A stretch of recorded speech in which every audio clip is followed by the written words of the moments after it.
Hi to all, அனைவருக்கும் வணக்கம். TNPSC Group 4க்காக நம்ம டெய்லி பாத்தீங்கன்னா கிளாसेस பார்த்துக்கிட்டு இருக்கோம். இன்னைக்கு லைவ்ல பாத்தீங்கன்னா டே 8ஆம் தேதி இன்னைக்கு லைவ்ல லெசன் 4 ஜியோகிராஃபி பார்த்தோம். அதுல ஒரு சில தலைப்புகள் விடுபட்டுருச்சு, பார்க்க முடியல நேரமின்மை காரணத்தினால.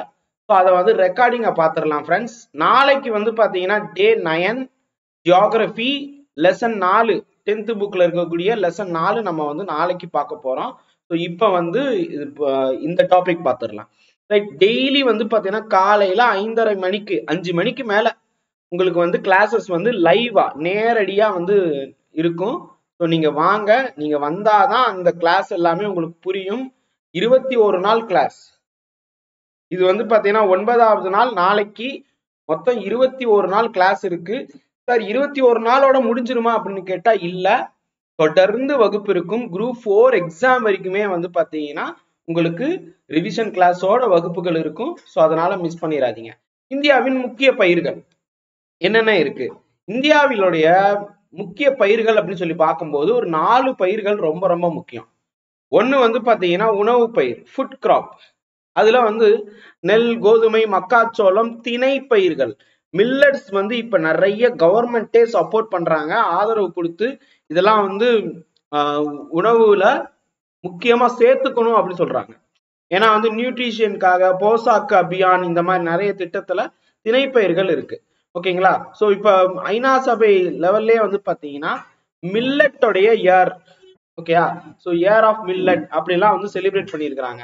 ஸோ உங்களுக்கு தெரியுமா இந்த மில்லட் குறித்து உலக லெவல்ல பாத்தீங்கன்னா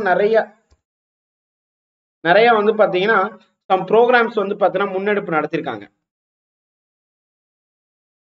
okay, so year of millet அப்படி இன்டர்நேஷனல் இயர் ஆஃப் மில்லட் அப்படி சொல்லுவாங்க. திணை பயிர்களுடைய வருடம் அப்படின்னு சொல்லிட்டு இங்க இருக்கும் பாருங்க, மில்லட்ஸ்னு இருக்கா. So year of millet, okay, திணை பயிர்களின் வருடம். இது ஐநா உலக லெவல்ல பாத்தீங்கன்னா ஃபுட் அண்ட் அக்ரிகல்ச்சர் ஆர்கனைசேஷன் மற்றும் ஐநா சபை ரெண்டும் இணைந்து கொண்டு வந்தாங்க. இதனுடைய வருடம் பாத்தீங்கன்னா 2023. ஓகேங்களா?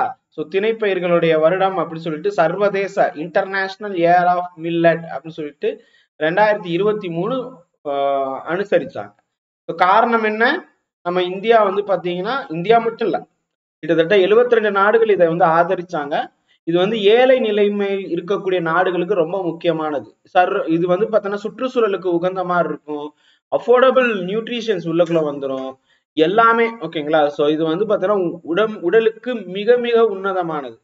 ஓகே, சோ இந்த இந்தியா பாத்தீங்கன்னா ஐநா சபைக்கு உங்கான்னு சொல்லுவாங்க, யுனைடெட் நேஷன் ஜெனரல் அசம்பிளின்னு, இதுக்கு 2021ல பரிந்துரை பண்ணிச்சு. இந்தியா பரிந்துரை செய்த பேரில் தான் 2023 இந்த மில்லட்டுடைய சர்வதேச திணை பயிர்களுக்கான ஆண்டு அப்படின்னு சொல்லிட்டு கொண்டு வந்தாங்க. ஓகே, சோ இப்ப கரண்ட் அஃபேர்ஸும் சேர்த்து சொல்றேன், அதை எழுதிக்கோங்க. 2023ல வந்ததெல்லாம் கரண்ட் அஃபேர்ஸான்னு கேட்டா என்ன பண்ணுவீங்க? 2023ல வந்ததெல்லாம் கரண்ட் அஃபேர்ஸ்குள்ள வருமானு கேட்டா சப்போஸ் கேட்டுட்டாங்கப்பா வேணான்னு சொல்ல முடியுமா? இந்த கொஸ்டின் பேப்பர் எனக்கு பிடிக்கல அப்படின்னு சொல்ல முடியுமா? முடியாது இல்ல. சோ அதனால எழுதிக்கோங்க, நோட் பண்ணிக்கோங்க. எல்லா தகவலுமே முக்கியம் தான், ஸ்டேட்மெண்ட்ல வைக்கிறதுக்கான வாய்ப்புகள் நிறைய இருக்கு.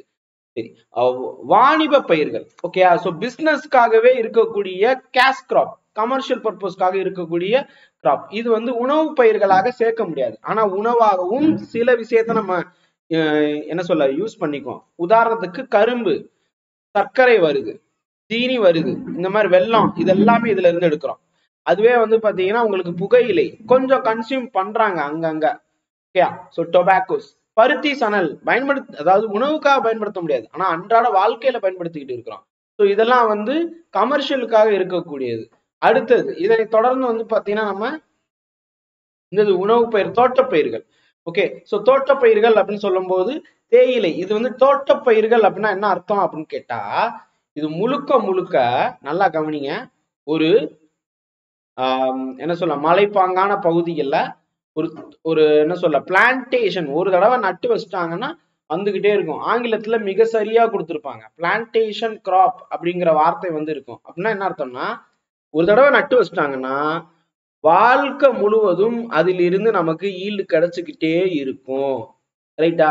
சோ இப்ப நீங்க பரதேசி அப்படிங்கிற படம் பரதேசின்னு நினைக்கிறேன். ஓகேங்களா, அந்த திரைப்படம் பாத்தீங்கன்னா இந்த தேயிலை பாத்தீங்கன்னு வச்சுக்கோங்க, அது ஒவ்வொன்றும் பெரிய பெரிய மரத்துக்கு சமமானது. பாக்குறதுக்கு சின்னதா இப்படி வளர்ந்துருக்கும். ஒரு மனுஷன் வந்து பாத்தீங்கன்னா இருக்கிறத விட ஒரு மனிதன் உயரம் வந்து இவ்வளவு உயரமா இருக்கும், 6 அடி இருக்கும். இது வெறும் 3 அடி 4 அடி தான் இருக்கும். ஆனா அது ரொம்ப வருடம், அதாவது அந்த மரத்துக்கு வயசு கூட இருக்கு. ஓகேங்களா, சோ டீ காஃபி ரப்பர் எல்லாம் இது கீழே வருது. தோட்டக்கலை பயிற்சி, நல்லா கவனிங்க. தோட்ட பயிற்சினா ஒரு ஆன்சர், தோட்டக்கலை பயிற்சினா ஒரு ஆன்சர். ஓகேயா, சோ தோட்டக்கலை பயிற்சி அப்படின்னு சொல்லும் போது அது வந்து பாத்தீங்கன்னா பழங்கள், காய்கறிகள், அதுக்கடுத்து மலர்கள் இதெல்லாம் வந்துடும். தமிழ்நாட்டின் ஹாலந்து என்று அழைக்கக்கூடிய மாவட்டம் எது தெரியும்னா கமெண்ட் பண்ணுங்க. அடுத்தது உணவு பயிர்கள். உணவு பயிர்கள் அப்படி சொல்லும் போது இப்ப நம்ம பார்த்தோமா உணவு பயிர்கள்லாம் என்னென்ன அப்படின்னு சொல்லிட்டு. ஸோ அதிக மக்கள் தொகை கொண்ட இந்தியா மாதிரியான நாட்டுல உணவு பயிர்களுடைய முக்கியத்துவம் ரொம்ப ரொம்ப அதிகம். ஸோ அதுலயும் வந்து பாத்தீங்கன்னா தானியங்கள் பருப்பும் உள்ளக்குள்ள இருக்கும். ஏன்னா தானியங்கள் பருப்பு இதுல வந்து நெல், கோதுமை, மக்காச்சோளம், திணை, பருப்புன்னு சொல்லியிருக்காங்கல்ல. தானியம் பருப்பும் உள்ளக்குள்ள வந்துடும். அதுல நெல் ரொம்ப முக்கியம். நெல் வந்து பாத்தீங்கன்னா இந்தியாவிலேயே 2வது இடத்த வந்து இருக்கு. ஓகேங்களா, சோ இது வந்து நெல் வந்து இந்தியாவின் பூர்வீக பயிர். ஓகேங்களா, உலக லெவல்ல உற்பத்தியில வந்து இந்தியா 2வது இடத்துல இருக்கு. சீனா தான் ஃபர்ஸ்ட். சீனாவுக்கு அடுத்தபடியா இந்தியா 2வது இடத்துல இருக்கு. அயன மண்டலத்துடைய பயிரா இருக்கும். ஓகேயா, நிறைய வெப்பம் வேணும். டிராபிக்கல் பயிரா வந்து இருக்கு. கிராப்பா வந்து இது இருக்கும். டிராபிக்கல் கிராப் அப்படின்னு சொல்லி கொடுத்துருப்பாங்க. இது வளர்றதுக்கு வந்து பாத்தீங்கன்னா 24 டிகிரி செல்சியஸ் சராசரி வெப்பநிலை இருக்க வேண்டும்.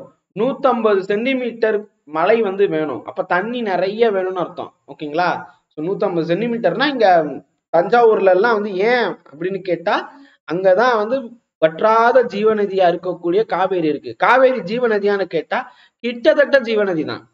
தென்மேற்கு பருவக்காற்றிலையும் வடகிழக்கு பருவக்காற்றிலையும் வந்து தண்ணி வந்து அது கிடைக்குது. சீசனலா இருந்தாலும் எப்பயுமே வந்து பார்த்தீங்கன்னா ஃப்ளோ இருக்கும். டேம் கட்டலைன்னா எப்பயுமே அங்க தண்ணி ஓடிட்டு தான்ப்பா இருந்துச்சு அந்த காலத்துல. வெள்ளம் வரக்கூடாது, வெள்ளத்தை தடுக்கணும் என்பதற்காகத்தான் கல்லணையை கட்டினான். ஓகே, சோ அது இயற்கையாக ஒரு ஜீவநதி தான். ஆனா நம்ம தான் அதை வந்து நிப்பாட்டி வச்சிட்டோம். சரியா, சரி. இப்ப வளமான களிமண் அல்லது வண்டல் மண் நெல் சாகுபடிக்கு ஏற்றது. நல்லா கவனிங்க. இப்ப நெல் சாகுபடிக்கு என்னென்ன ஏற்றது? வளமான களிமண் அல்லது வண்டல் மண். இந்த வண்டல் மண் எங்க கிடைக்கும்? ரிவர் மூலியமா கிடைக்குமா? சோ அப்ப நெல் அங்கதான் இருக்கும். சோ தஞ்சாவூர் ஏன் இருக்குன்னு பாத்துக்கோங்க. நெற்களஞ்சியம் அப்படின்னு சொல்றாங்க. நெல் வந்து பாத்தீங்கன்னா பயிரிடுறதுக்கு 3 முறை வந்து இருக்கு. ஓகேங்களா, சோ 1 விதைய வந்து தூவணும். ஓகேங்களா, அதுக்கடுத்து துளை இடும் முறையில வந்து பண்ணுவாங்க. அது ரேரா சின்ன சின்ன இடத்துலனா துளை இடும் முறை. ஒரு பெரிய ஸ்கேல்ல இருந்துச்சுன்னா அது வந்து ஏர் உழுது விட்டுருவாங்க. ஏர்னா டிராக்டர். ஓகேங்களா, கொஞ்சம் லைட்டா இருந்துச்சுன்னா மாடு வச்சு ஏர்ல உழுதுருவாங்க. அதை விட பெருசா இருந்துச்சுன்னா டிராக்டர். அடுத்தது நாற்று நடுதல். இங்க பாத்தீங்கன்னா அதான் பண்றாங்க, நாத்து நட்டுக்கிட்டு இருக்காங்க. ஓகே, சோ அதன் பிறகு வந்து பாத்தீங்கன்னா அது வளர ஆரம்பிச்சிடும். அதுக்கப்புறம் அறுவடை பண்ணுவாங்க. ஓகேங்களா, சோ 1ஆம் மாசம் விதைச்சு அப்படின்னு ஒரு பாட்டு வரும். ஓகேங்களா, சோ அந்த பாட்டு பாத்தீங்கன்னாலே அந்த நெல்லு பத்தி உங்களுக்கு தெரிஞ்சிடும். ரைட். அடுத்தது வந்து ரஜினி தம்பிக்கு எந்த ஊருன்னு நினைக்கிறேன். ஓகே, அடுத்தது பாருங்க, அதிக விளைச்சல் தரும் விதைகள். இது வந்து ஹை ஈல்டு வெரைட்டின்னு சொல்லுவாங்க. சித்தரஞ்சன் தாஸ் இருக்குல்ல, அவங்க பீரியட்ல வந்தது. ஓகேங்களா, சிஆர் அப்படின்னு சொல்லி கொடுத்துருப்பாங்க. நம்ம ஹிஸ்டரி படிக்கும் போது சிஆர் அப்படின்னு சொல்லிட்டு சிஆர் தாஸ்ன்னு படிச்சிருப்போம். ஸோ உடனே வந்து பாத்தீங்கன்னா இந்த சிஆர் தான் இப்படி இருக்கிறது எல்லாமே இங்க. அடுத்தது ஏஆர் ரகுமான். ஓகேங்களா, ஸோ அடுத்தது சிஆர்ஆர். ஓகே, சிஆர்ஆர் பம்பு அப்படின்னு ஞாபகத்துல வச்சுக்கோங்க. இது ஞாபகத்துல வச்சுக்கிறதுக்காக சொல்றேன். சித்தரஞ்சன் தாஸ் ஞாபகத்துல வச்சிருப்பீங்க. ஸோ அப்ப இந்த அரிசி வந்து பாத்தீங்கன்னா ஒரு 3 வகையான ஹை ஈல்டு வெரைட்டி வந்து இருக்கு. ஒன்னு சிஆர் தாஸ் கொண்டு வந்தது, அடுத்தது ஏஆர் ரகுமான் கொண்டு வந்தது, அப்புறம் சிஆர்ஆர் பம்புக்காரங்க கொண்டு வந்தது. ஸோ அப்படி ஞாபகத்துல வச்சுக்கோங்க. ஓகேங்களா, ஸோ இதுல நம்பரும் முக்கியம்ப்பா. ஏன் சொல்றேன்னா சிஆர் தான் 310 இந்த ரகமும் வந்து இருக்கு. அதே நேரத்துல 205 205 வந்து இருக்கு. நீங்க நெட்ல போட்டு பாருங்க. கல்கத்தாவில வந்து பாத்தீங்கன்னா நேஷனல் ரைஸ் ரிசர்ச் இன்ஸ்டிடியூட் இருக்கும். ஓகேங்களா, சாரி கல்கத்தாங்கிறேன், கட்டாக். ஒடிசாவுடைய கட்டாக்ல வந்து இருக்கும். கல்கத்தான்னு சொல்லிட்டேன், கட்டாக்ல இருக்கும்பா. ஸோ சிஆர் தான் அப்படிங்கிறது இவங்க கொண்டு வந்ததுதான். ஓகேங்களா, ஸோ இதுல வந்து வெரைட்டிக்கு பேர் நவீன் வெரைட்டி அப்படின்னு சொல்லுவாங்க. ஓகே, ஒடிசா, உத்தரப்பிரதேஷ், மத்திய பிரதேசத்துல எல்லாம் இந்த இது பயிரிடுங்க அப்படின்னு சொல்லியிருப்பாங்க. சிஆர் தான் 205 அப்படிங்கிறது வந்து ரொம்ப முக்கியமான, அதாவது ஃபர்ஸ்ட் வந்த ஒரு வெரைட்டி. இந்த வெரைட்டி வந்து பாத்தீங்கன்னா அதே மாதிரி நிறைய வெரைட்டி இருக்கு. 203 இருக்கு, 200 இருக்கு. ஓகேங்களா. ஸோ ஒடிசாவுடைய வெப்சைட்ல பாத்தீங்கன்னா ரைஸ் பிரேஸ்ட் கிராப்பிங் சிஸ்டம் அந்த கீழே வந்து பாத்தீங்கன்னா சிஆர் தான் 205 அப்படின்னு சொல்லி கொடுத்துருப்பாங்க. ஓகே. ஸோ இதுக்குள்ள போனா நிறைய இது இருக்கும். கம்மியான வந்து பாத்தீங்கன்னா தண்ணி வந்து எடுத்துக்கிட்டு நிறைய விளைச்சல் வந்து கொடுக்கக்கூடியது. சார் இது நல்லதா அப்படின்னு கேட்டா அது பத்தி இங்க நான் நம்மாழ்வார் ஐயா கிட்ட கேட்டீங்கன்னா என்ன பதில் சொல்லுவாரோ அதே தான் நானும் சொல்லுவேன். ஐயாவின் பேர்ல இதை நான் இங்கேயே முடிச்சுக்கிறேன், அடுத்ததுக்குள்ள போயிருக்கோம். ஓகேங்களா. ஸோ அடுத்தது ஏஆர் தான் சிஆர்ஆர் 451. இதெல்லாம் அதிகமா வந்து பாத்தீங்கன்னா பழமையான நெல் வகையில போயிருச்சு, அது திருப்பி கொண்டு வர்றாங்க. ஸோ மேற்கு வங்காளம் ஃபர்ஸ்ட் இதை வந்து யூஸ் பண்ணாங்க. உத்தரப்பிரதேசம், பஞ்சாப், தமிழ்நாடு, பீகார், ஆந்திரா, சத்தீஸ்கர், ஒடிசா, அஸ்ஸாம் போன்ற மற்றும் ஹரியானா ஆகிய மாநிலங்கள் வந்து 2016 நிலவரப்படி அரிசி உற்பத்தியில 10 இடத்துல இருக்கக்கூடியது. ஓகேங்களா. ஸோ டாப் 10 அதுல ஃபர்ஸ்ட் வந்து பாத்தீங்கன்னா மேற்கு வங்காளம் இருக்கு. ஸோ உத்தரப்பிரதேசம் 2. இது மாறிக்கிட்டே இருக்கும், இந்த லிஸ்ட் வந்து பாத்தீங்கன்னா மாறிக்கிட்டே இருக்கும். ஈவன் உத்தரப்பிரதேசம் ஃபர்ஸ்ட் வந்துச்சு, அதுக்கப்புறம் வந்து மேற்கு வங்காளம் செகண்ட் வந்துச்சு. அது மாறி மாறி வந்துகிட்டு இருக்கும்பா, அது சொல்ல முடியாது. ஓகேங்களா. ஸோ இப்ப நம்மளுடைய புக்ல வந்து 2016 ஆண்டு நிலவரப்படின்னு சொல்லி கொடுத்துட்டான். ஸோ ஸ்டேட்மெண்ட்லயே வந்து பாத்தீங்கன்னா 2016 ஆண்டு நிலவரப்படி அப்படின்னு சொல்லிட்டு கொடுக்கறதுக்கு வாய்ப்புகள் அதிகமாக உண்டு. ஓகேங்களா. சரி, அடுத்தது கோதுமைக்குள்ள போயிடலாம். உங்களுக்கு கொஸ்டின் கேட்கறதே கோதுமை பேஸ் பண்ணி அது எவ்வளவு சதவீதம் இருக்கு அப்படின்னு சொல்லி கேட்பாங்க. அதே நேரத்துல அதனுடைய டெம்பரேச்சர் என்ன அப்படின்னு கேட்பாங்க. இந்தியாவில வந்து பாத்தீங்கன்னா நாட்டினுடைய அந்த பயிர் சாகுபடியில 24% வந்து இந்த இது பண்றாங்க. எப்படி நெல் இருக்கோ, நம்ம சவுத்துக்கு நெல்லுனா நார்த்துக்கு கோதுமை தான். சொல்ல போனா உலகம் ஃபுல்லா கோதுமை தான்ப்பா. சமீபத்துல வந்து பாத்தீங்கன்னா இந்த உக்ரைன் போறப்ப கோதுமை தட்டுப்பாடு வந்துருச்சு. அப்போ உலக அளவுல நிறைய நாடுகளுக்கு நம்ம இந்தியா வந்து கோதுமையை ஏற்றுமதி செய்தது. நமக்கு இருக்கு, அது போக நம்ம வந்து கொடுத்துருக்கோம். ஆக்சுவலா அதெல்லாம் வித்துருவோம்.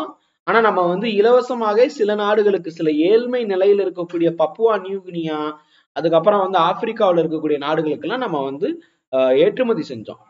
ஓகே, கம்மியான விலையில. ஓகே, ஏன்னா வந்து இங்க இருந்து அனுப்புறதுக்கே செலவு ஜாஸ்தி ஆயிரும். உள்ள இருக்கக்கூடிய பொருள் இலவசம், ஆனா டிரான்ஸ்போர்டேஷன் காஸ்ட்ங்கிறது எவ்வளவு வருதுன்னு பாருங்க. நம்ம பிளைட்லயோ ஷிப்லயோ அனுப்பணும், அது எவ்வளவு வரும், அதையாவது அவங்க ஏத்துக்கணும். ரைட்டா. சரி, மொத்த உணவு உற்பத்தியில 34% பங்கை கோதுமை வச்சிருக்கு. இந்த பயிர் வந்து பாத்தீங்கன்னா விதைக்கும் போது 10 இருந்து 15 டிகிரி செல்சியஸ் தான் இருக்கணும், அதாவது குளிர். முதிர்வடையும் போது 20 இருந்து 25 டிகிரி செல்சியஸ் வெப்பநிலை இருக்கணும். 85% மேலான கோதுமை உற்பத்தி எங்கெங்கன்னு பாருங்க. உத்தரப்பிரதேசம், பஞ்சாப், ஹரியானா, ராஜஸ்தான், மத்திய பிரதேஷ், இந்த 5 மாநிலங்கள் தான். அப்ப அந்த 5 மாநிலத்தை மனப்பாடம் பண்ணிக்கோங்க. ஓகே, அந்த 5 மாநிலம் எப்படியாவது. ஓகே, ஊபி மாப்பி பக்கத்துல இருக்கக்கூடிய 3 இது. ஓகேங்களா. ராஜஸ்தான், பஞ்சாப், ஹரியானா. ஊபி மாப்பி, ரா பஞ்சு, ஹரியானா. ஓகேங்களா. சோ இதுக்கு ஏதாவது ஷார்ட்கட் வச்சுக்கணும்னா வச்சுக்கோங்க. என்கிட்ட ஒரு ஷார்ட்கட் இருக்கு, அது யூடியூப்ல சொல்ல முடியாது. ரைட். அத சொல்ல முடியாதுன்னா பொது இடத்துல சொல்ற அளவுக்கான ஷார்ட்கட் கிடையாது அது, அதனால விட்டுருங்க. இப்ப நீங்க தனியா இருந்தீங்கன்னா, பசங்க மட்டும் இருந்தீங்கன்னா நான் சொல்லுவேன். சில ஷார்ட்கட் அப்படிதான்ப்பா. ஓகேங்களா. சரி, அடுத்தது சோளம். சோளம் அப்படின்னு சொல்லும் போது எல்லாருமே யூஸ் பண்ணக்கூடிய வேர்ல்டு லெவல்ல இப்ப இந்த என்ன சொல்ல கெலாக்ஸ் இப்படி எல்லாம் சொல்றோம்ல, அதெல்லாம் அங்க இதுல இருந்தா வந்துச்சு. இது பின்னாடி ஒரு பெரிய அரசியல் இருக்கு. இருந்தாலும் சொல்றேன், ஏன்னா அவன் உற்பத்தி பண்ணிட்டு அமெரிக்காரன், அதனால எல்லாருமே சாப்பிடணும் அப்படிங்கிற கட்டாயத்துக்குள்ள கொண்டு வந்துட்டாங்க. ஓகே, இது வந்து குதிரை அந்த மாதிரி தான் கொடுத்துருந்தாங்க. அதுக்கப்புறம் வந்து சம் சேஞ்சஸ் பண்ணி எல்லாருமே சாப்பிடுற மாதிரி கொண்டு வந்தாங்க. ஓகே. ஸோ ஏன்னா நீங்க பாக்குற மாதிரி அடர்த்தியா வந்து இருக்காது இந்த சோளம். இது வந்து அங்க மட்டும்தான் இருக்கும். அதுக்கப்புறம் இதை வந்து மாத்தி கொண்டு வந்திருக்கிறாங்க. ஓகேங்களா. ஸோ ஜெனட்டிக்கல் மாடிஃபிகேஷன் கிடையாது. ஜேஎம் கீன்ஸ் பண்ண மாதிரி, சாரி ஜேஎம் கீன்ஸ் சொல்றேன், ஜேஎம் கீன்ஸ் வந்து இவரோட தந்தை, இயற்பியல் எக்கனாமிக்ஸுக்கு வருவாரு. மெக்சிகோல நார்மன் போர்லாங் அப்படின்னு சொல்லிட்டு ஒரு பசுமை இவர் இருப்பாரு, புரட்சியாளர் இருப்பாரு. ஓகேங்களா, அவர் தான் வந்து வேர்ல்டு லெவல்ல ஃபாதர் ஆஃப் கிரீன் ரெவல்யூஷன் சொல்றாங்க. இந்தியாவில் father of green revolution M S. Swaminathan. ஆனா வேர்ல்டு லெவல்ல பாத்தீங்கன்னா நார்மன் போர்லாக். ஸோ அவர் வந்து எப்படி பண்ணாரோ அந்த மாதிரி பண்ணியிருக்கிறாங்க. ஓகேங்களா, சரி. இப்ப 5 மாநிலம் பார்த்துக்கோங்க. அடுத்தது சோளம். சோளம்னு சொல்லும் போது இது ஆப்பிரிக்காவை பூர்வீகமாக கொண்ட பயிர். அங்க இருந்து அமெரிக்காவை போய் அமெரிக்காவில இருந்து வேர்ல்டு ஃபுல்லா போயிடுச்சு. இப்பயிர் வறட்சியான காலத்துல நன்கு வளரக்கூடியது. இத்தானியத்துல வந்து பாத்தீங்கன்னா கார்போஹைட்ரேட் அதிக அளவுல இருக்கு. ஓகேங்களா, சோ அதான் அரிசியிலே இருக்கே. புரதச்சத்து, தாதுக்கள், வைட்டமின்கள் எல்லாம் இதுல இருக்கு. பெரும்பாலும் ஏழை மக்களுக்கு இது கிடைக்கக்கூடியது. சொல்லியிருந்தோமா, ஏழை மக்களின் மலிவான உணவாக இது இருக்கு. இது நாட்டின் பல பகுதிகளில் கால்நடை தீவனமாக, குதிரைக்குன்னு சொன்னேன்னா அப்படிதான் வந்துச்சு. தீபகற்ப இந்தியாவில் ஒரு முக்கிய பயிராக இது விளங்குகிறது. மகாராஷ்டிரா, கர்நாடகா, மத்திய பிரதேஷ் போன்ற மாநிலத்துல இது ரொம்ப டாப் லெவல்ல இருக்கு. அடுத்தது கம்பு. கம்பு பாத்தீங்கன்னா நீங்க இந்த கோழி இந்த மாதிரி தீவனத்துக்கு வந்து போடுவாங்க. ஓகேங்களா, தீவனமா போடுவாங்க. ஓகே, சோ இதுவும் ஆப்பிரிக்காவை பூர்வீகம் கொண்டதான். இதெல்லாம் பாத்தீங்கன்னா வறட்சியான டயத்திலேயே நல்லா வளரும். அதனாலயே வந்து பாத்தீங்கன்னா இது எல்லாமே அந்த ஆப்பிரிக்காங்கிறது ஒரு வறண்ட பகுதி. அது வந்து இந்த ஈக்குவேட்டர் ரீஜன்ல மட்டும்தான்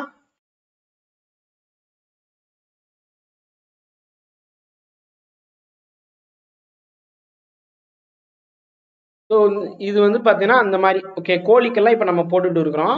வறண்ட பகுதியில் நன்கு வளரக்கூடியது. இந்தியாவில் ராஜஸ்தான் இதுல டாப் லெவல்ல இருக்காங்க. அதை தொடர்ந்து வந்து உத்தரப்பிரதேஷ், ஹரியானா, குஜராத், மகாராஷ்டிரா இந்த மாநிலங்கள் எல்லாம் இருக்கு. இதுவும் ஏழை மக்களின் ஒரு முக்கிய உணவு பயிராக விளங்கக்கூடியது. அடுத்தது பாருங்க, வார் கோதுமைன்னு சொல்லுவாங்க, பார்லி. ஓகேங்களா, வார் கோதுமை அல்லது பார்லின்னு சொல்லுவாங்க. இங்கிலீஷ்ல பாருங்க பார்லி அப்படின்னு சொல்லுவாங்க. ஸோ இப்போ இது வந்து பாத்தீங்கன்னா இதுவும் ஏழை மக்களின் முக்கிய உணவாக இருக்கும். ஓகேங்களா, சொல்ல போனா வந்து இந்த நீர் மதுபானம் தயாரிப்பதற்கு பார்லி கஞ்சின்னு சொல்லுவாங்களா, அந்த மாதிரி மதுபானம் இதெல்லாம் தயாரிக்கிறதுக்கு இது யூஸ் பண்றாங்க. சொல்ல போனா இந்த ரம் இதெல்லாம் இதுல இருந்து தயார் பண்ணுவாங்க. நீங்க வந்து இந்த ஒயின் இதெல்லாம் பாத்தீங்கன்னா திராட்சை பலரசத்துல இருந்து பண்ணுவாங்க. சிலது இந்த பிராண்டி அதெல்லாம் இந்த இதுல இருந்து பண்ணுவாங்க. ராஜஸ்தான், உத்தரப்பிரதேசம் ஆகிய மாநிலங்கள் இரண்டும் இவற்றின் முதன்மை உற்பத்தியாளர்கள். அடுத்தது பருப்பு வகைகள். பருப்பு வகைகள்னு சொல்லும் போது அவரை இனத்தை சார்ந்த பல பயிர்களை உள்ளடக்கியதும் தாவர புரதச்சத்தை செறிந்ததும் ஆகும். ஓகேங்களா, இதுதான் கொஸ்டின். பருப்பு வகைகள்னாலே அவரை இனத்தை சார்ந்து பல பயிர்கள் வந்து உள்ளடக்கியதாக இது இருக்கும். இவை மனிதர்களுக்கு உணவாகவும் கால்நடைகளுக்கு தீவனமாகவும் வந்து பயன்படுத்தப்படுகிறது. வளிமண்டலத்தில் நைட்ரஜன் சொல்றாங்கல்ல, என்பிகேன்னு சொல்லியிருந்தேன் இதுக்கு முன்னாடி லைவ் கிளாஸ்ல சொல்லியிருப்பேன். ஒரு பயிர் வளர்றதுக்கு மிக முக்கியமானது. அதுல வந்து பாத்தீங்கன்னா நைட்ரஜன், பாஸ்பரஸ், பொட்டாசியம். இதுல வந்து இந்த வளிமண்டலத்துல இருக்கக்கூடிய இந்த நம்ம அட்மாஸ்பியர்ல அதிகபட்சமா இருக்கிறதே இந்த நைட்ரஜன் தான். ஆனா பயிருக்கு அதான் தேவை. அது நேரடியா உள்ளுக்குள்ள வைக்க முடியாது, வேர்ல வைக்க முடியாது. ஆனா இந்த அவரை டைப்ல இருக்கக்கூடிய இந்த பருப்பு வகைகள் அது பண்ணும். ஸோ அதனாலேயே வந்து நெல் போட்டதுக்கு அப்புறம் கடலை போடுவாங்க, வேற இந்த கம்பு, சோளம் இந்த மாதிரி போடுவாங்க. ஏன்னா சம் நைட்ரஜன் பிக்ஸ் பண்ணுவோம். ஓகேங்களா, சிலர் வந்து இந்த பருப்பு வகைகள் போடுவாங்க நைட்ரஜன் பிக்ஸ் பண்றதுக்காக.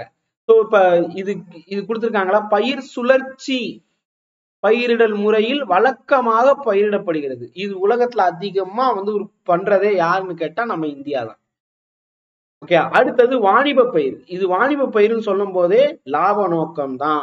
ஓகேங்களா, கரும்பு, புகையிலை, இலைப்பயிர்கள் என்று கூடக்கூடிய பருத்தி, சணல். ஓகேங்களா, சோ அப்ப உங்களுக்கு பாருங்க ஃபைபர் இருக்கக்கூடிய இலைப்பயிர்கள் அதான் இங்க கொடுத்துருக்காங்க. ஓகே, சோ இங்க கேஷ் கிராப்ல இங்க இருக்கு பாருங்க, ஃபைபர் கிராப்ஸ் அப்படி சொல்லியிருக்காங்க, நார் இலைப்பயிர்கள். ஓகே, சோ கொஸ்டின்ஸ் வந்து நிறைய தடவை கேட்கறாங்கப்பா, என்னது அது இலைப்பயிர்கள் அப்படின்னு சொல்லிட்டு கேட்கறாங்க. ஓகே, சரி. இதுல ஃபர்ஸ்ட் இருக்கக்கூடியது கரும்பு. நம்ம எல்லாத்துக்குமே தெரியும், வேர்ல்டு லெவல்ல வந்து பார்த்தோன்னா உலகின் சர்க்கரை கிண்ணம் அப்படின்னு சொல்லிட்டு ஒரு காலத்துல நம்ம வந்து கியூபாவை சொல்லிட்டு இருந்தோம். அது நம்ம புக்லயும் கொடுத்துருக்காங்க. கியூபா வந்து பாத்தீங்கன்னா ஃபர்ஸ்ட் இருக்கு. ஓகே, சோ இந்த கரும்பு சர்க்கரை உற்பத்தியில் டாப் யார் அப்படின்னு சொல்லிட்டு நீங்க சும்மா சர்ச் பண்ணி பாருங்க.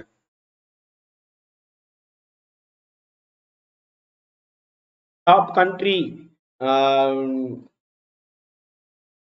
ஃபார் சுகர் கேன் ப்ரொடக்ஷன்ல டாப் கண்ட்ரி போட்டு பாத்தீங்கன்னா பிரேசில், இந்தியா, தாய்லாந்து, சைனா இந்த கண்ட்ரிஸ் தான் வரும். ஓகேங்களா? ஸோ இப்போ இது வந்து இந்த ப்ரொடக்ஷன் இதுல லார்ஜஸ்ட் சுகர் ப்ரொடக்ஷன்ஸ் அப்படின்னு சொல்லி பார்க்கும்போது கியூபாவெல்லாம் எப்பயோ ஓரம் கட்டிட்டாங்க. கியூபாலாம் என்னைக்கோ வந்து ஓரம் கட்டிட்டாங்க. ஆனா நம்ம ஸ்கூல் புக்ல கியூபா கொடுத்துருக்காங்க. உலகின் சர்க்கரை கிண்ணம் என்று அறியப்படும் கியூபாவெல்லாம் பெடல் காஸ்ட்ரோ புரட்சியாளர் இருந்த ஊரு. ஓகேங்களா? ஸோ அதை என்ன பண்ணிட்டாங்கன்னா அமெரிக்கா கட்டம் கட்டிட்டாங்க. ஸோ இப்ப டாப்ல யார் இருக்கா அப்படின்னு கேட்டா இந்தியா தான் இருக்கிறாங்க. ஓகேங்களா? இப்ப டாப்ல யாருன்னா சுகர் கேன்ல ஆர் சுகர் ப்ரொடக்ஷன்ல Brazil first and India second. இது மாறி மாறி வரும். ஓகேங்களா? மூணாவது இடத்துல தாய்லாந்து, நாலாவது சைனா, அடுத்தது வந்து பாத்தீங்கன்னா அமெரிக்கா, 5th பிளேஸ்ல அமெரிக்கா வந்து இருக்கும். ஓகே, ஸோ அப்ப இந்த ஒரு இதை வந்து ஞாபகத்துல வச்சுக்கோங்கப்பா. 2024 நிலவரப்படியே வந்து சொல்றேன், வேர்ல்டு லெவல்ல வந்து பாத்தீங்கன்னா 2024 நிலவரப்படி டாப் 10 கண்ட்ரிஸ் அந்த லிஸ்ட்ல வந்து பாத்தீங்கன்னா நம்ம இந்தியா தான்ப்பா இருக்கு.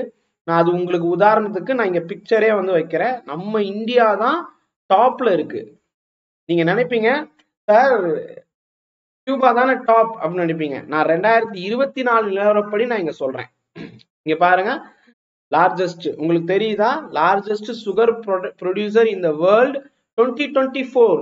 ஃபர்ஸ்ட் நம்ம இந்தியா, ரெண்டாவது பிரேசில், மூணாவது தாய்லாந்து, நாலாவது சீனா, அஞ்சாவது அமெரிக்கா, 6, 7, 8, 9, 10 வரைக்கும் பாத்தீங்கன்னா அந்த இதுல 9வது இடத்துல பாகிஸ்தான் வருது. ஓகேங்களா? சோ அப்ப இங்க உங்களுக்கு தெரியுதா? உங்களுக்கு புரியுதாப்பா நான் சொல்ல வர்றது? சோ இப்போ கரண்ட் டேட்டாவே நம்ம சேர்த்து பார்க்கணும். ஆனா இது பழைய டேட்டா. ஏன்னா இதுக்கு முன்னாடி வந்து பாத்தீங்கன்னா சில இடத்துல 2016ன்னு கொடுத்துருக்காங்க. இங்க பாத்தீங்கன்னா 2016 நிலவரப்படி அரிசி பத்தி இங்க பாக்குறோம். அரிசி உற்பத்தியில முதல் 10. அப்ப 2016 டேட்டா தான் இவங்க கிட்ட இருக்கு. ஏன்னா இந்த புக்கு பப்ளிஷ் ஆனதே 2018ல 2018ல இந்த புக்கு பப்ளிஷ் ஆயிருக்கும். இங்கிலீஷ் மீடியம் பாருங்க, 2018 2019ல பப்ளிஷ் ஆயிருக்கு. அப்ப இந்த புக்கு வந்து பாத்தீங்கன்னா உங்களுக்கு அவ்வளோ என்ன சொல்ல, ரொம்ப பழைய புக்கு. ஓகேங்களா? டேட்டாவே பழசு, இவங்க கையில இருக்கக்கூடிய டேட்டாவும் பழசு, இந்த புக்கும் பழசு, கையில இருக்கக்கூடிய டேட்டாவும் பழசு. ஓகேயா? ஸோ அப்ப இதை பேஸ் பண்ணி இந்த வருஷம் கொடுத்தே நமக்கு வந்து கொஸ்டின் கேட்டாங்கன்னா ரைட். பட் இல்லாத பட்சத்துல நம்ம லேட்டஸ்டா இருக்கக்கூடியதை படிக்கணும். ஓகேங்களா? ஸோ சர்க்கரை உற்பத்தியில் நம் நாடு கியூபா மற்றும் பிரேசிலுக்கு அடுத்தபடியாக 3வது இடத்தில் சொன்னது 2016 அடிப்படையில். ஆனால் 2024ல நம்ம தான் டாப்பு. ஃபர்ஸ்ட் இந்தியா, ரெண்டாவது பிரேசில், மூணாவது தாய்லாந்து,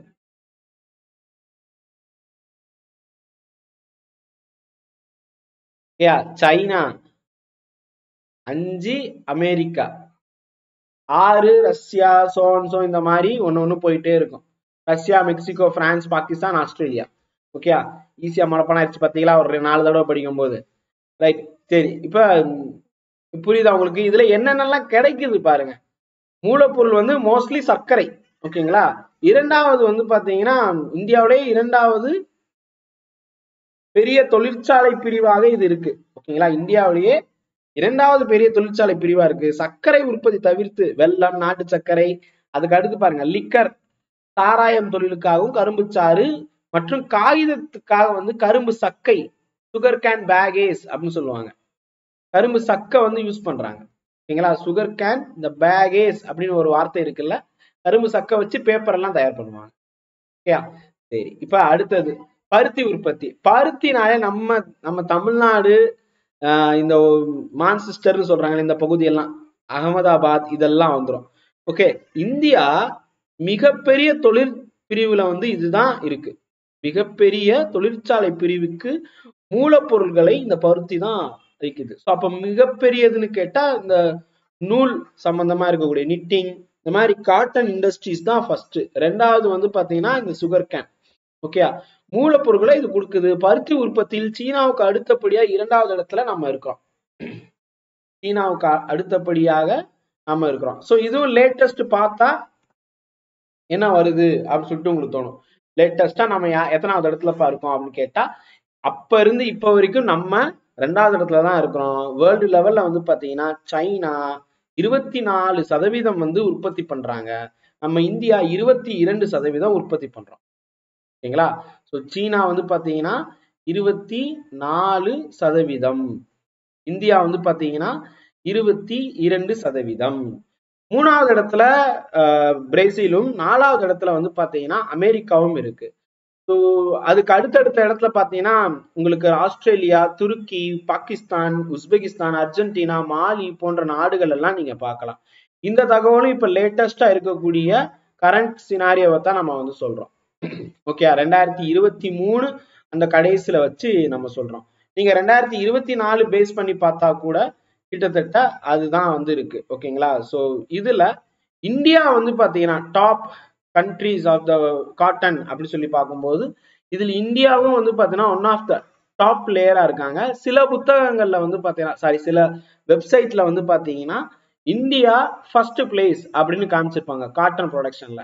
பட் ஆனா ஃபர்ஸ்ட் பிளேஸ்ல வரல. ஓகேங்களா? சில இடத்துல ஃபர்ஸ்ட்னு காமிச்சிருக்காங்க. சுமார் 50 எத்தனையோ டன் 59 லேக் மில்லியன் டன்ஸ் அப்படின்னு சொல்லி கொடுத்துருப்பாங்க. But world largest one of the largest ப்ரொடியூசரா நம்ம வந்து இருக்கிறோம்னு தெரிஞ்சுக்கோங்க. அடுத்தது சணல் உற்பத்தி. ஓகே, சோ இந்தியாவுல பாத்தீங்கன்னா இந்தியா உள்ளுக்குள்ள பார்க்கும்போது இந்த மாநிலங்கள் எல்லாம் குஜராத், மகாராஷ்டிரா, ஆந்திரா, பஞ்சாப் ஆகிய மாநிலங்கள். தமிழ்நாடு இதுல இருக்குப்பா. ஆனா டாப் லெவல்ல அப்படின்னு சொல்லும் போது இந்த மாநிலங்கள் காமிச்சிருக்கிறாங்க. Top 4 state. ஓகே, சணல் உற்பத்தி. சணல் உற்பத்தினால கண்ணை மூடிட்டு மேற்கு வங்காளம் தான், வெஸ்ட் பெங்கால், அதுக்கப்புறம் பங்களாதேஷ். இப்ப பங்களாதேஷ்ல ரீசெண்டா ஒரு ப்ராப்ளம் நடந்ததுனால நம்ம இந்தியன் மார்க்கெட் வந்து நல்லா பெருசா வந்துருச்சு.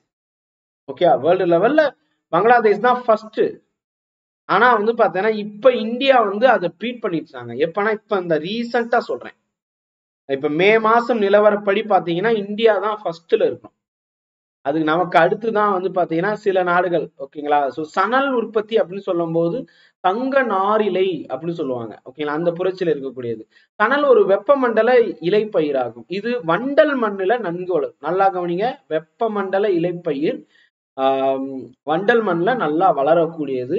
சணல் தொழிலுக்கு மூலப்பொருளே வந்து பாத்தீங்கன்னா இதுதான். ஓகேங்களா? சோ கோணிப்பை பண்றதுக்கு கம்பளி, கயிறு, இந்த கீழே மேட் எல்லாம் போடுவாங்களப்பா, அதெல்லாம் வந்து பாத்தீங்கன்னா இருக்குப்பா. நூலிலைகள், போர்வைகள், இப்படி நிறைய வந்து இருக்குப்பா.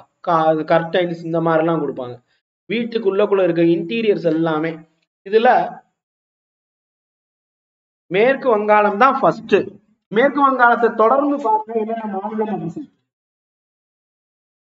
அதுவும் வந்து பாத்தீங்கன்னா அந்த அந்த வங்கதேசம் அதை சுத்தியே இருக்கும். பீகார், அஸ்ஸாம், மேகாலயா இந்த மாநிலங்கள் வரும். ஸோ மற்ற யாருமே வரமாட்டாங்க. ஓகேங்களா? ஸோ இதுலயே பாத்தீங்கன்னா சணல் உற்பத்தியில எங்க கொடுத்துருக்காங்க, இங்க இருக்கா? நீங்க இந்த கொஞ்சம் ஜூம் பண்ணி காமிக்கிறேன். இங்க இருக்கா? ஸோ இங்க வந்து பாருங்க, உங்களுக்கு இதை தாண்டி போயிருக்காது. ஓகே, ஸோ எல்லாமே வங்கதேசத்தை சுற்றியே வந்து இருக்கும். வேற எங்கேயாவது அது இருக்கானா? இல்ல. ஓகேங்களா? வேற எங்கேயுமே இல்ல. ரைட். நம்ம தமிழ்நாடு ஃபுல்லா பாத்தீங்கன்னா வந்து உங்களுக்கு கரும்பு உற்பத்தி கொடுத்துருப்பாங்க. இது பணப்பயிரை காமிக்குது, அதனால அப்படி இருக்கு. ரைட்டா? சரியா? அடுத்தது பார்ப்போம். எண்ணெய் வித்துக்கள். எண்ணெய் வித்துக்கள்னாலே நீங்க டக்குனு ஞாபகத்துல வர வேண்டிய ஒரு பகுதி ஆயில் சீட்ஸ் அப்படின்னு சொல்லி கேட்டா குஜராத் தான்ப்பா. நீங்க இங்கேயும் வந்து பாத்தீங்கன்னா குஜராத் தான் கொடுத்துருப்பாங்க. ஆயில் சீட்ஸ் ப்ரொடக்ஷன்ஸ் அப்படின்னு சொல்லிட்டு நீங்க எடுத்தீங்கன்னா இந்த ஒரு சில நாடுகள் இருக்கும். இப்ப நீங்க வந்து உக்ரைன் போர் நடக்குது இல்ல, சோ உக்ரைன் எல்லாம் இதுல ஒரு ஒன் ஆஃப் த. ஸோ இப்ப டாப் ப்ரொடியூசர்ஸ் அப்படின்னு சொல்லி பார்த்தா வேர்ல்டு லெவல்ல எண்ணெய் வித்துக்கள்ல நம்ம இந்தியா வந்து இருக்கும். இந்தியர்களின் உணவில் கொழுப்பு சதை அதிகம் அளிப்பது கொழுப்பு சத்தை அதிகம் அளிப்பது இந்த எண்ணெய் வித்துக்கள் தான். நிலக்கடலை, கடுகு, மஸ்டர்ட் ஆயில், எள், நல்லெண்ணெய், ஆலிவ் ஆயில், சூரியகாந்தி எல்லாம் உக்ரைன்ல இருந்தா வருது. ஆமணக்கு எண்ணெய். அடுத்தது அதாவது விளக்கெண்ணெய் யூஸ் பண்றாங்களா, அதான் ஆமணக்கு எண்ணெய். அடுத்தது பருத்தி விதை. ஓகே. ஸோ நைஜர் விதைகள் இதெல்லாம் வந்து பார்த்தீங்கன்னா முக்கியமான எண்ணெய் வித்துக்கள். இவற்றுடைய எண்ணெய் வந்து இப்போ எண்ணெய் மற்றும் பின்னாக்கு, அதாவது அது எண்ணெய் சக்கைன்னு சொல்லுவாங்கல்ல, அதெல்லாம் அதான் அதெல்லாம் ரொம்ப அஹ், நல்ல விலைக்கு போகும், நல்ல பிரைஸுக்கு போகும். அதுக்கப்புறம் மசகு எண்ணெய், வார்னிஷ், மருந்து பொருட்கள், வாசனை பொருட்கள், மெழுகு, சோப்பு இதெல்லாம் செய்யறதுக்கெல்லாம் யூஸ் பண்றாங்க. இந்தியாவுல குஜராத் தான் வந்து டாப் லெவல்ல இருக்கிறாங்க. குஜராத்தையே பீட் பண்ண ஒரு மாநிலம் வந்து நம்ம தமிழ்நாடு. அதுவும் ரீசெண்டான ஒரு டேட்டா பாருங்க. ஸோ 2022 டேட்டா வந்து அதன்படி பாத்தீங்கன்னா ராஜஸ்தான் ஃபர்ஸ்ட் லெவல்ல இருக்கு, மத்திய பிரதேஷ் செகண்ட், குஜராத் வந்து தேர்ட், மகாராஷ்டிரா ஃபோர்த். ஓகேங்களா. ஸோ நான் வந்து 2022 டேட்டா படி பாத்தீங்கன்னா நான் சொல்லிடுறேன். ராஜஸ்தான், மத்திய பிரதேஷ், மூணாவதா தான் குஜராத் இருக்கு, நாலாவது மகாராஷ்டிரா, அஞ்சாவது வந்து பாத்தீங்கன்னா ஹரியானா. ஓகேயா. ஸோ இது வந்து 2022 டேட்டா படி. பட் ஆனா இங்க கையில இருக்கிறது பழசு, புக்ல இருக்கிறது பழசு. குஜராத் முதல் இடத்தில் இருக்கு அப்படின்னு சொல்லி கொடுத்துருக்காங்க. நிலக்கடை உற்பத்தியில் சீனாவுக்கு அடுத்தபடியா உலகில் 2வது இடத்துல நம்ம இருக்கிறோம்னு கொடுத்துருக்காங்க. நான் இப்ப டாப்ல வந்துட்டோம். நிறைய இதுல நம்ம வந்து டாப்ல வந்துட்டோம். நீங்க நித்தி ஆயோடைய டேட்டாஸ் அந்த மாதிரி எடுத்து பாருங்க.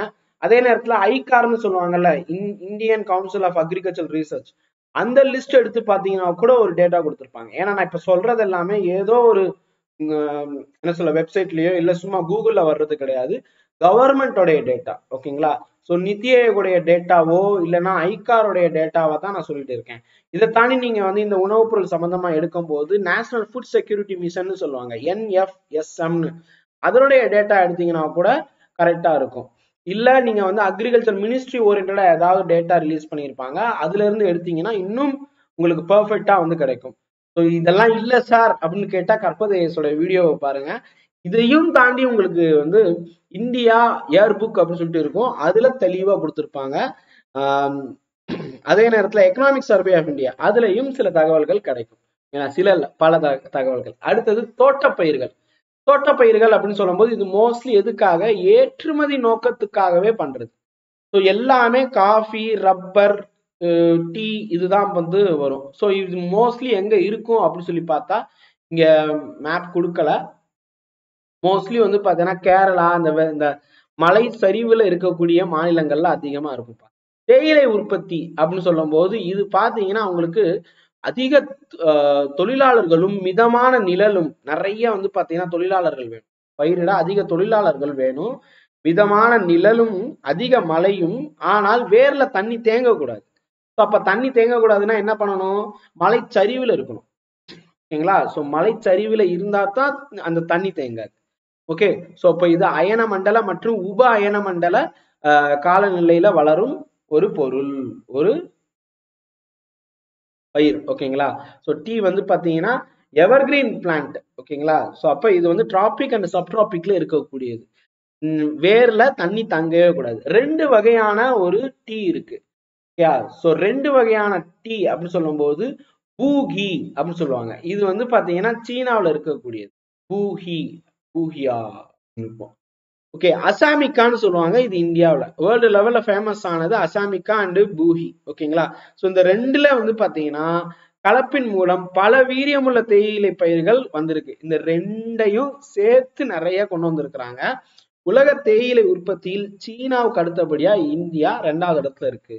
இந்தியாவின் தேயிலை உற்பத்தி செய்யும் முதன்மை மாநிலம் அஸ்ஸாம் தான். அஸ்ஸாம் டீ. அப்புறம் பாத்தீங்கன்னா டேன் டீன்னு கொடுத்துருப்பாங்க தமிழ்நாடு, கேரளா, மேற்கு வங்காளம் இதெல்லாம் வந்துடும். ஓகேங்களா. காஃபி. காஃபின்னு சொன்னா இங்கேயே 2 இது கொடுத்துருக்காங்க பாருங்க, அராபிகா அண்ட் ராபஸ்டா. அராபிகான்னா நல்ல தரம் வாய்ந்ததுப்பா, காசும் கூட இருக்கும். ரோபஸ்டா அப்படின்னு சொல்லும் போது தரம் குறைந்ததா இருக்கும். நீங்க காஃபி எடுத்தீங்கன்னா நிறைய இடத்துல இந்த சில சில நிறுவனங்கள் எல்லாம் வந்து காஃபி எல்லாம் அதிக காசு இருக்கும். ஒரு காஃபியோட விலையே வந்து பாத்தீங்கன்னா 35 ரூபா, 40 ரூபா, சொல்ல போனா 50 ரூபா வரைக்கும் கூட சொல்லுவாங்க நார்மலா இருக்கக்கூடிய கடையிலேயே.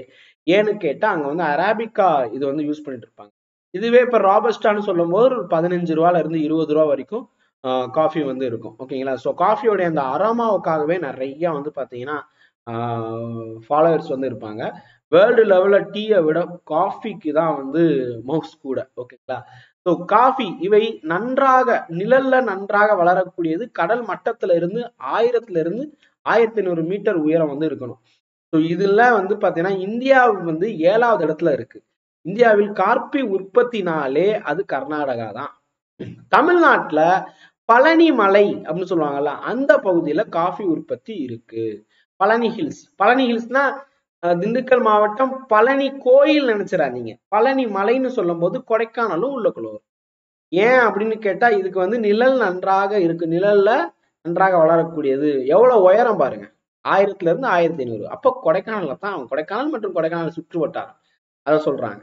ஸோ இப்ப இதுலயும் வந்து கர்நாடகா ஃபர்ஸ்ட் பிளேஸ்ல இருக்கு. இம்மாநிலம் இந்தியாவில வந்து 71%, உலக உற்பத்தியில் 2.5%.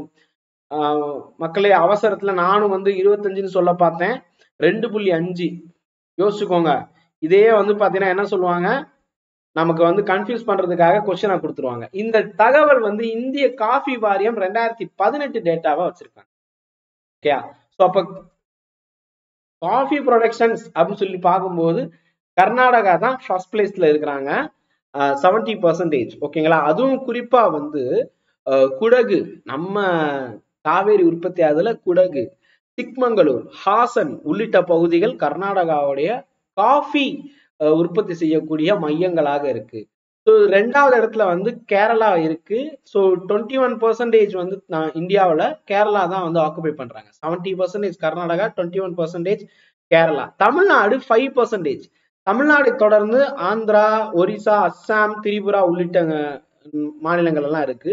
மோஸ்ட்லி வந்து பாத்தீங்கன்னா ஆந்திரான்னு சொல்லும் போது இந்த ராபஸ்டா, அராபிகா ரெண்டுமே வந்து யூஸ் பண்றாங்கப்பா. இதுல ஆந்திராவில் வந்து பாத்தீங்கன்னா அராபிகா காஃபி ரொம்ப ரொம்ப ஃபேமஸ்.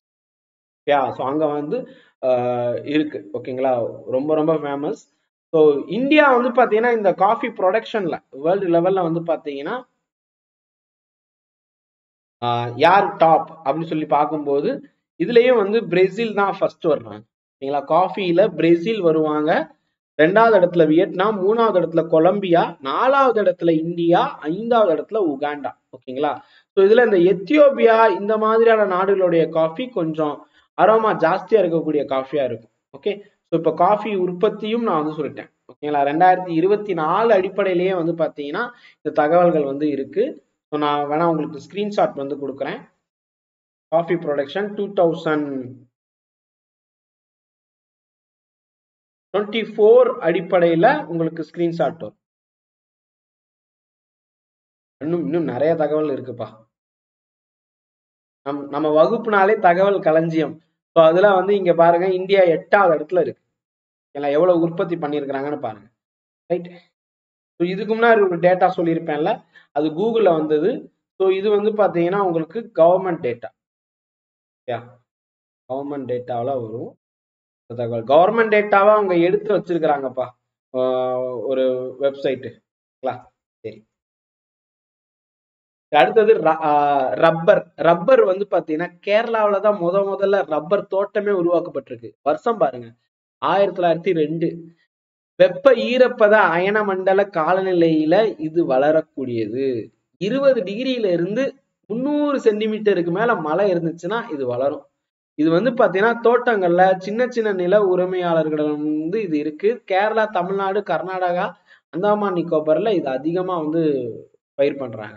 இப்ப இதுலயே வந்து பாத்தீங்கன்னா அடுத்தடுத்த முறை இருக்கு. ரப்பர் அப்பனா வேர்ல்டு லெவல்ல இங்கதான் கிடைக்குதுன்னா அப்ப நம்ம தானே கிங் அப்படின்னு கேட்டா இல்ல. மலேசியா இந்த மாதிரியான, இந்தோனேஷியா இந்த பகுதியில எல்லாம் ஆர்டிபிஷியல் ரப்பர்ஸ் எல்லாம் உருவாக்க ஆரம்பிச்சிட்டாங்க. ஸோ அப்ப கேரளாவெல்லாம் பீட் பண்ணிருச்சு. ஓகே, நறுமண பயிர்கள். ஓகே, நறுமண பயிர்கள்னு சொல்லும் போது ஒரு காலத்துல வந்து பாத்தீங்கன்னா உலக லெவல்ல மிளகு, மல்லி இருக்கு பாத்தீங்களா, அந்த மல்லி எல்லாம் நம்ம தமிழ்நாடு, கேரளாவில தான் கிடைக்கும். மிளகு எல்லாம் கேரளாவில தான் கிடைக்கும். அப்ப இங்க வந்தாங்க. ஓகே, ஸோ அப்படி உலக புகழ் பெற்றதுதான் இந்தியா. இந்திய நறுமண பொருட்கள் அப்படின்னே சொல்லுவாங்க. இந்தியன் குசின் அதுல வந்து இருக்கும். ஸ்பைசி ஃபுட்ஸுக்கு ரொம்ப ஃபேமஸ் ஆனது. அதுல மிளகு, மிளகாய், மஞ்சள், இஞ்சி, ஏலக்காய், லவங்கம், சுருள்பட்டை இது எல்லாமே வந்து வந்துடும். ஸோ இதுல வந்து கேரளாவை அடிச்சுக்கிறதுக்கு ஆளே கிடையாது.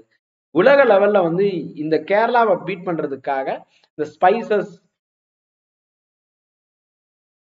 ஸ்பைசஸ் ப்ரொடக்ஷன்ஸ்ல வந்து யார் டாப்ல இருக்காங்க அப்படின்னு கேட்டா நம்ம இந்தியா தான்.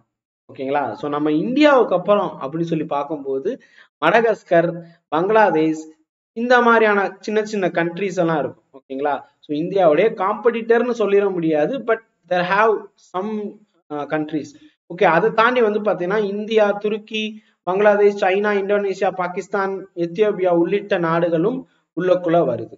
ஓகே, ஸோ ஸ்பைஸ் ப்ரொடக்ஷன்ஸ்ல வந்து பார்த்தீங்கன்னா டாப் 10 ஸ்டேட்ஸ் அப்படின்னு சொல்லி பார்க்கும்போது இந்தியாவுக்குள்ளேயே வந்து பார்த்தீங்கன்னா யார் யார் இப்ப இந்த சொல்றாங்கல்ல கொரியாண்டர் லீவ்ஸ், கார்டமன், கம்மின்ஸ் இதெல்லாம் வந்து பார்த்தீங்கன்னா டாப் லெவல்ல இருக்கக்கூடியது. ஓகே, ஸோ எந்த ஸ்டேட் வந்து டாப் லெவல்ல இருக்கு 2023 அடிப்படையிலேயே நீங்க எடுத்து பார்த்தீங்கன்னா கூட மத்திய பிரதேஷ், ராஜஸ்தான், ஆந்திரா, தெலுங்கானா இந்த மாதிரியான ஸ்டேட்டும் உள்ளக்குள்ள இப்ப ஜாயிண்ட் ஆயிருக்கு. ஓகேங்களா. டாப் ஸ்பைஸ் ப்ரொடியூசிங் ஸ்டேட்ஸ் கீழே இது வந்திருக்கு. Okay, journey of spices in India அப்படின்னு சொல்லிட்டு ஒரு ஆர்டிக்கிள் வந்து கூகுள்ல நீங்க தேடி பார்க்கலாம். அதுல வந்து பாத்தீங்கன்னா மத்திய பிரதேஷ், ராஜஸ்தான் உள்ளிட்ட மாநிலங்களையும் வந்து பாத்தீங்கன்னா உள்ளுக்குள்ள வச்சிருக்கிறாங்க.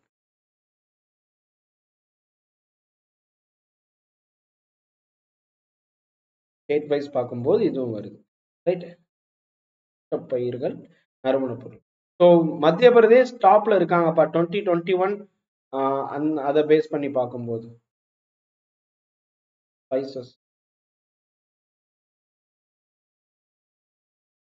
ஸ்பைசஸ் அப்படின்னு சொல்லுவாங்கல்ல. அடுத்தது ஹார்டிகல்ச்சர். ஓகேங்களா, தோட்டக்கலை பயிர்கள். தோட்டப்பயிர்கள் வேற, தோட்டக்கலை பயிர்கள் வேற. நான் ஏற்கனவே கொஸ்டின் கேட்டேன், தமிழ்நாட்டின் ஹாலந்துன்னு நம்ம எதை சொல்றோம்? திண்டுக்கலை சொல்லுவோம். ஓகேங்களா, சரி, ஏன்னா வந்து உதிரி பூக்கள் அங்க அதிகமா இருக்கு, அதனால. ஓகேங்களா, மதுரை மல்லின்னு சொல்றாங்கல்ல, மதுரை மல்லியே அதிகமா எங்க விளையுதுன்னா திண்டுக்கல்ல தான் விளையுது. திண்டுக்கல், நத்தம் இந்த இடத்துலதான் அதிகமா. தோட்டக்கலை பயிர்கள் அப்படிங்கிறது பழங்கள், மலர், காய் வகைகளை வந்து பார்த்தீங்கன்னா குறிக்குது. உடல்நலனுக்கு தேவையான எல்லா தாது வகைகள், இந்த நார் சத்து இதெல்லாம் தான் இங்க இருந்து கிடைக்குது. ஒரு முக்கியமான ஒரு இதா இருக்கு. இதுல நம்ம இந்தியா வந்து பார்த்தீங்கன்னா சைனாவுக்கு அடுத்து நம்ம செகண்ட் பிளேஸ்ல இருக்கோம். கால்நடைகள்னு சொல்லும் போது கால்நடைகளுக்கான கணக்கெடுப்பு, கேட்டில் சென்சஸ் அப்படின்லாம் சொல்லுவாங்க, ஆர் லைஃப் ஸ்டாக் சென்சஸ் அப்படின்னு சொல்லுவாங்க. ஸோ இது எத்தனை வருஷத்துக்கு ஒரு தடவை வருது? ஸோ இது பத்தின வீடியோ நம்ம கொடுத்துருக்கோம், ஷார்ட்ஸ்ல வந்து இருக்கும், அது ஒரு தடவை போய் பாருங்க. நம்ம கற்பதைய ஷார்ட்ஸை நிறைய யூஸ் பண்ணிக்கோங்க. கால்நடைகள்ல இந்தியா வந்து விவசாயத்தோடு ஒருங்கிணைந்த ஒண்ணா தான் பார்க்கப்படுது. கால்நடைகள் பல்வேறு வகையான பயன்பாடு இருக்கு. இறைச்சியை தாண்டி வந்து பார்த்தீங்கன்னா நிறைய விஷயத்துல நம்ம வந்து யூஸ் பண்ணிட்டு தான் இருக்கோம். ஓகே, ஸோ அதுல மாடுகள்னு சொல்லும் போது 37.3% வந்து பார்த்தீங்கன்னா நம்ம இந்தியாவில் இது இருக்கு. ஸோ பால் உற்பத்தியில நம்ம தான் ஃபர்ஸ்ட் வேர்ல்டு லெவல்ல. எப்ப வந்து ஆபரேஷன் ஃபிளட் அப்படிங்கிற ஒயிட் ரெவல்யூஷன் வெண்மை புரட்சி வந்துச்சோ அப்ப இருந்தே நம்ம தான் ஃபர்ஸ்ட். நம்ம பீட் பண்ண யாருமே கிடையாது, நம்ம பக்கத்துல கூட நெருங்க முடியாது. ஸோ ஸோ இந்தியா வகையில வந்து பாத்தீங்கன்னா நம்ம மாநிலத்துக்குள்ள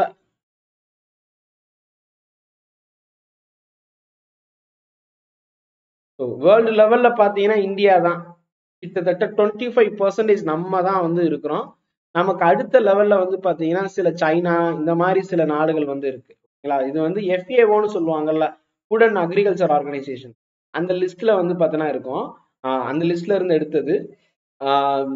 வேர்ல்டு லெவல்ல India first milk production in the world அப்படின்னு சொல்லிட்டு 2023 பிப்ரவரியில வந்து பாத்தீங்கன்னா ஒரு டீட்டெயில் PIBல வந்திருக்கும். ஓகேங்களா, பிரஸ் இன்ஃபர்மேஷன் பியூரோல ரிலீஸ் பண்ணியிருப்பாங்க.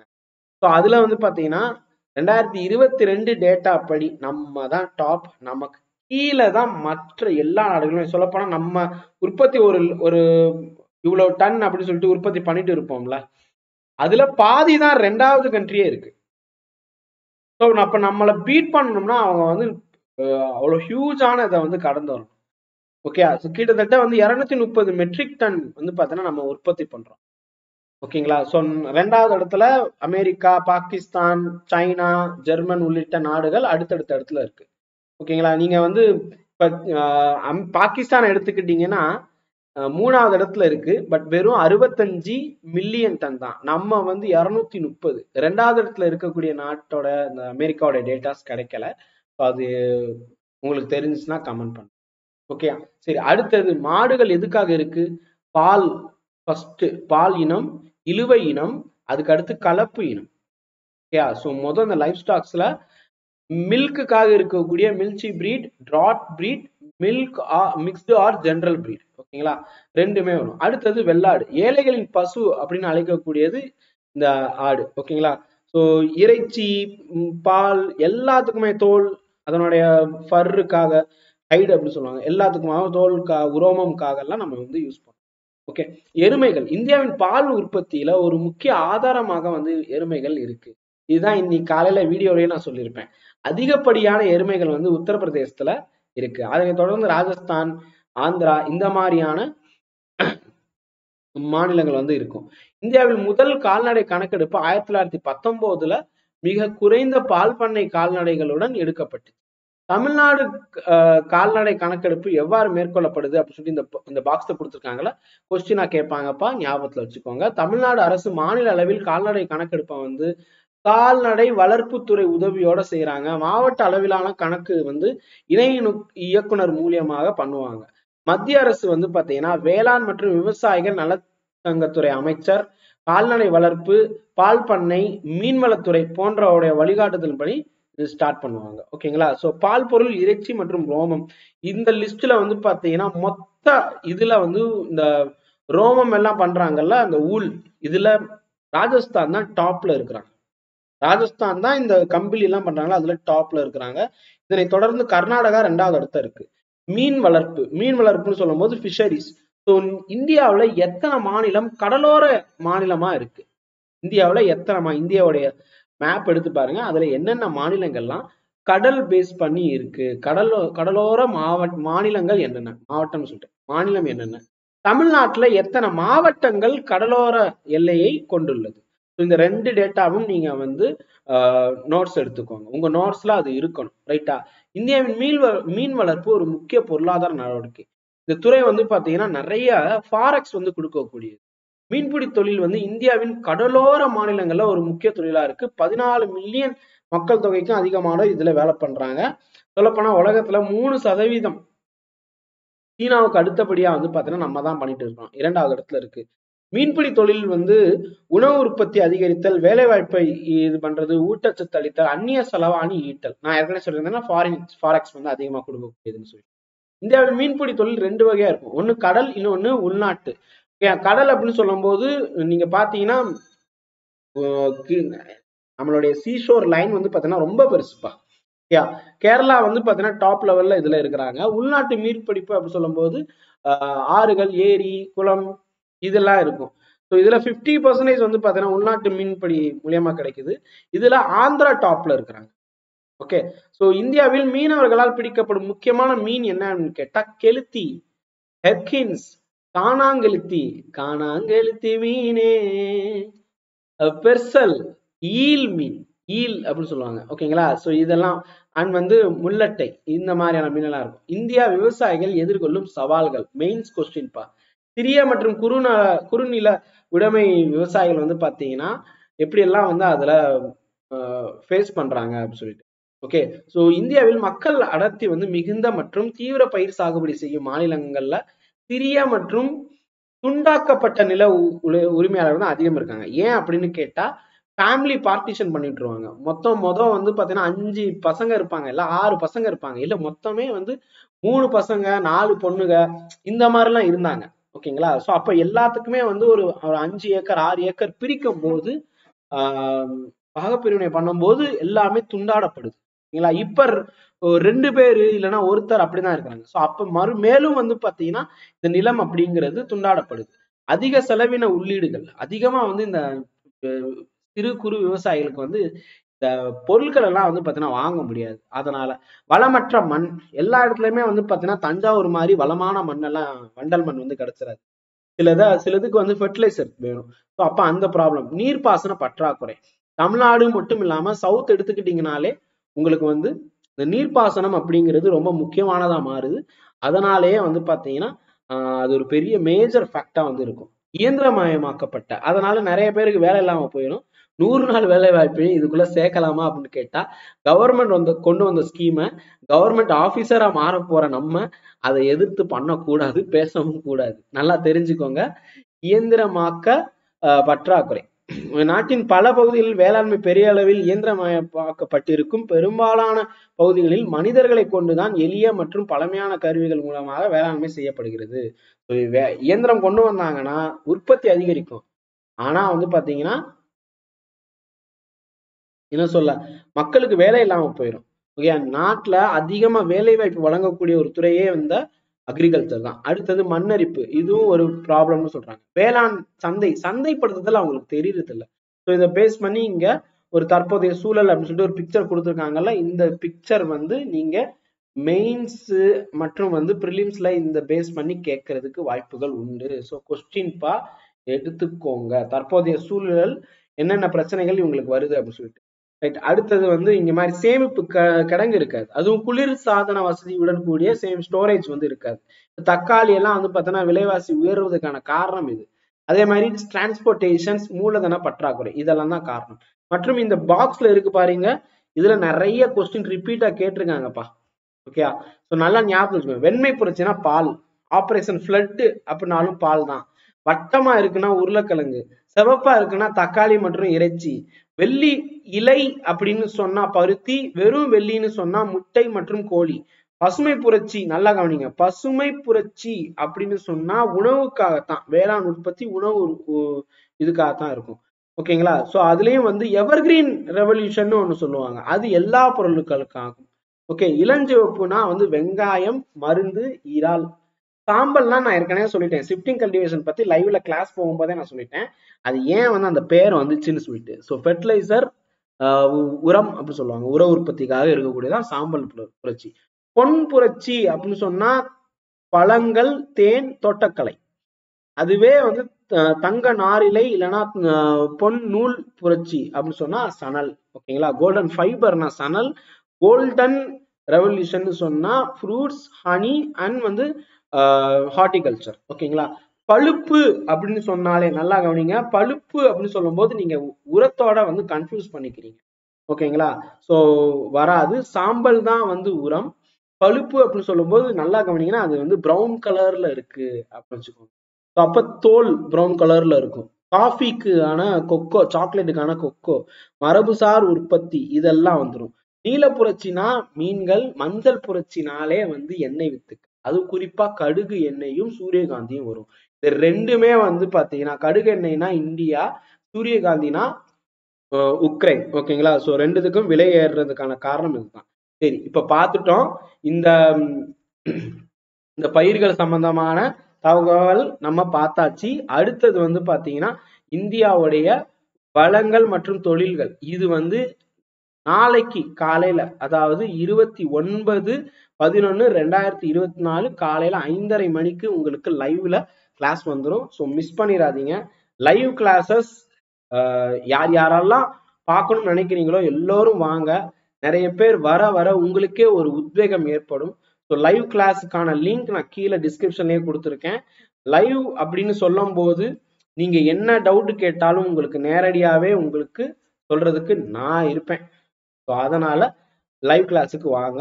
ஸோ அதனுடைய நான் அந்த பிக்சரையும் நான் வந்து இங்க வைக்கிறேன். அப்கமிங் அப்படின்னு சொல்லிட்டு Day 9 Lesson 4 இந்த லெசனை தான் நான் நடத்த போறேன். ஸோ நாளைக்கு காலையில மீட் பண்ணலாம். நன்றி, வணக்கம், ஜெய் ஹிந்த்.